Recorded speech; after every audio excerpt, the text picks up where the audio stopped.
पंजाब के एक छोटे से गांव नूरपुर में एक गरीब औरत सीता रहती थी। उसके पति की कई साल पहले मौत हो चुकी थी। अब वह अपनी 2 बेटियों के साथ एक छोटे से कच्चे घर में रहती थी। उसकी 2 बेटियां थीं। पूजा बड़ी बेटी, बहुत नेक दिल और मेहनती। नैना छोटी बेटी, खूबसूरत लेकिन बहुत खुदगर्ज और गुस्से वाली।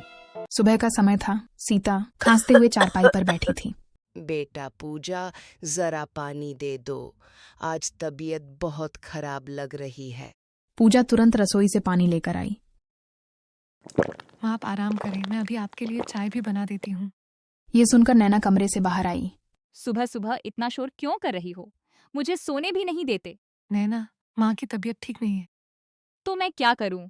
हर वक्त बीमारी का ड्रामा लगा रहता है। ये सुनकर सीता की आंखों में आंसू आ गए।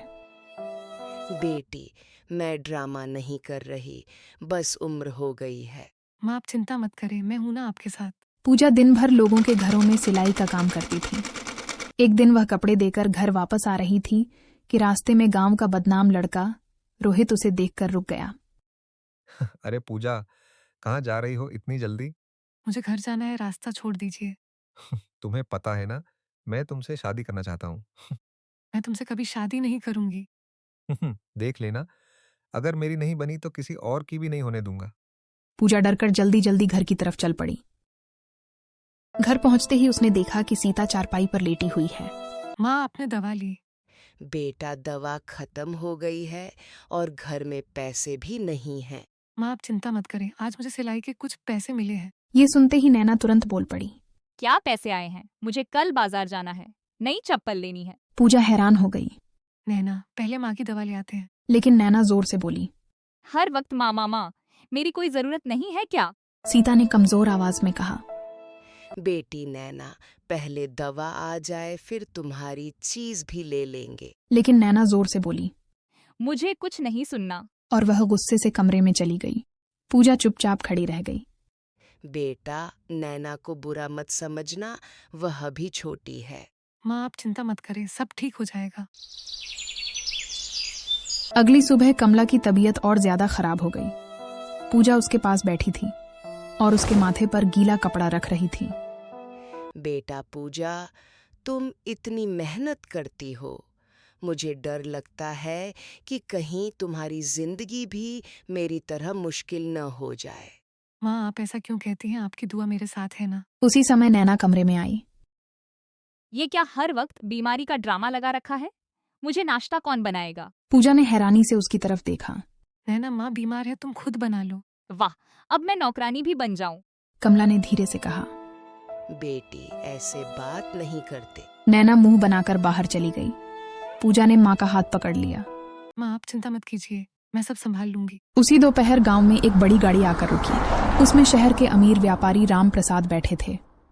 वे अपने 2 बेटों रोहित और अमित के लिए रिश्ता देखने आए थे। गांव के एक बुजुर्ग ने उन्हें कमला के घर का रास्ता बताया। दरवाजे पर दस्तक हुई। पूजा ने दरवाजा खोला। जी, आप कौन? बेटी, क्या ये कमला जी का घर है? जी हाँ, अंदर आइए। वे अंदर आए। कमला सोफे पर बैठी थी। नमस्ते बहन जी। नमस्ते, आइए बैठिए। थोड़ी देर बाद राम प्रसाद ने बात शुरू की।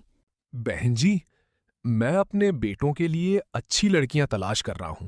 किसी ने आपकी बेटियों के बारे में बताया। ये सुनकर पूजा हैरान हो गई। नैना, जो दरवाजे के पीछे खड़ी सब सुन रही थी, तुरंत बाहर आ गई। जी, हम 2 बहनें हैं। राम प्रसाद ने दोनों को ध्यान से देखा।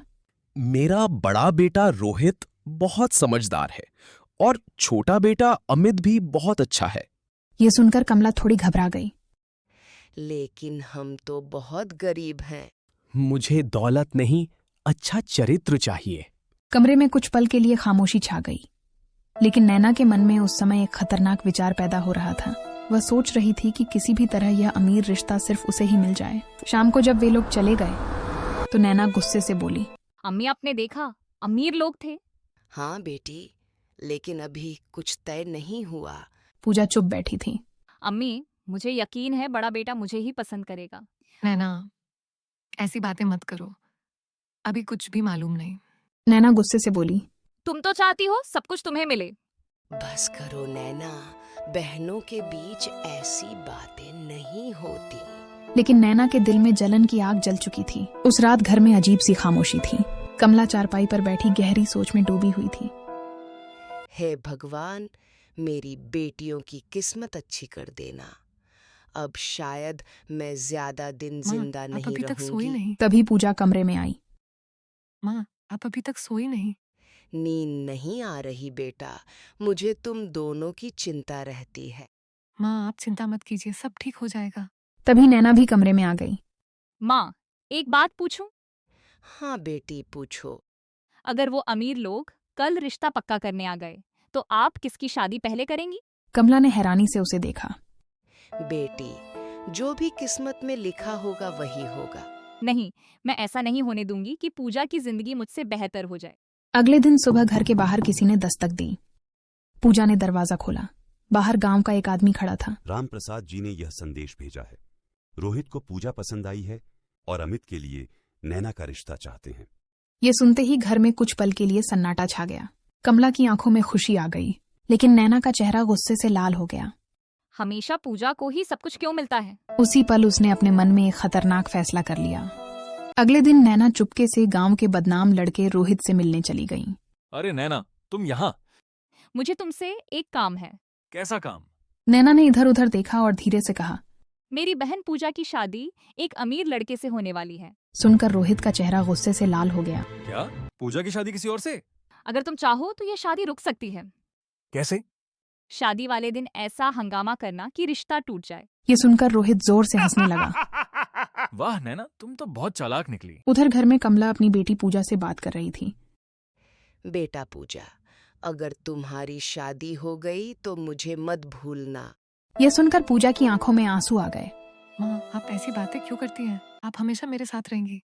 बेटा, हर माँ चाहती है कि उसकी बेटी खुश रहे। पूजा ने माँ को गले लगा लिया। उसी समय नैना घर वापस आई। दोनों को साथ देखकर उसके मन में फिर से जलन होने लगी। बस कुछ दिन और, फिर पूजा की सारी खुशियां खत्म हो जाएंगी। कुछ दिनों बाद वह दिन आ गया जब राम प्रसाद अपने बेटों के साथ रिश्ता पक्का करने गांव आने वाले थे। सुबह से ही कमला के घर में हल्की सी तैयारी हो रही थी। पूजा रसोई में चाय बना रही थी। बेटा पूजा, जरा मिठाई भी निकाल देना, मेहमान आते ही होंगे। जी माँ, सब तैयार है, बस आराम कीजिए। उसी समय नैना कमरे में आई। माँ, आपने पूजा को नई साड़ी क्यों दी? मेरे लिए क्यों नहीं? बेटी, तुम्हारे लिए भी रखी है। तुम दोनों मेरी बेटियां हो। लेकिन नैना का मन पहले ही जलन से भरा हुआ था। आज देखती हूँ पूजा की यह खुशी कैसे रहती है। थोड़ी देर बाद एक बड़ी गाड़ी घर के सामने आकर रुकी। उसमें से राम प्रसाद, रोहित और अमित उतरकर अंदर आए।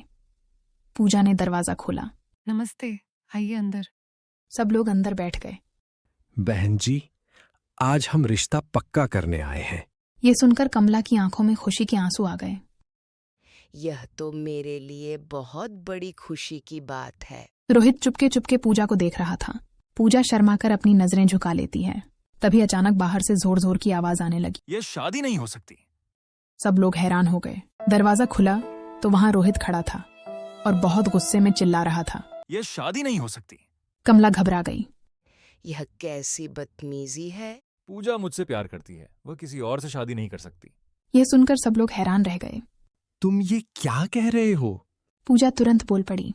ये झूठ बोल रहा है। रोहित जोर से हंसने लगा। झूठ? पूरा गांव जानता है।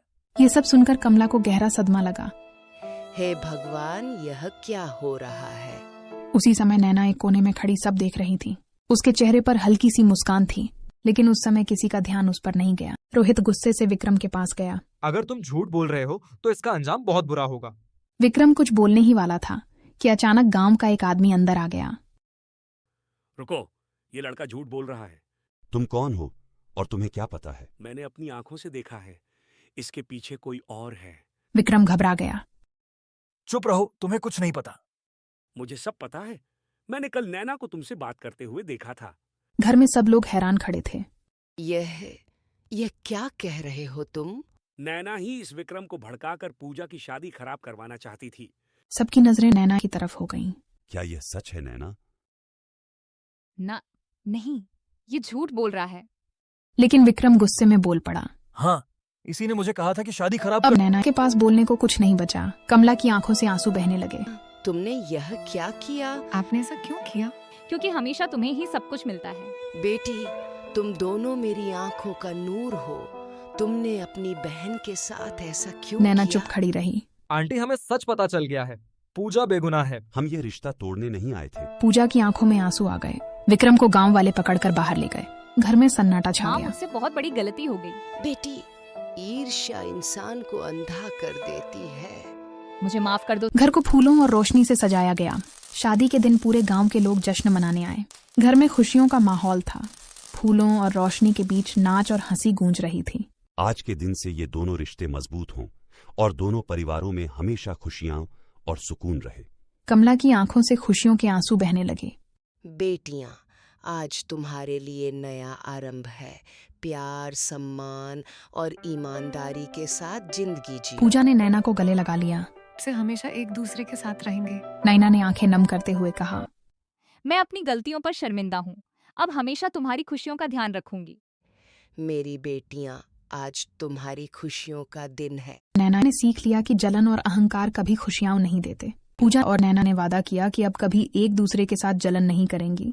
कमला का दिल सब दुख भूल गया और घर में प्यार और खुशियों का माहौल कायम हो गया। यानी सबकी जिंदगी में शांति, प्यार और खुशियां वापस आ गईं।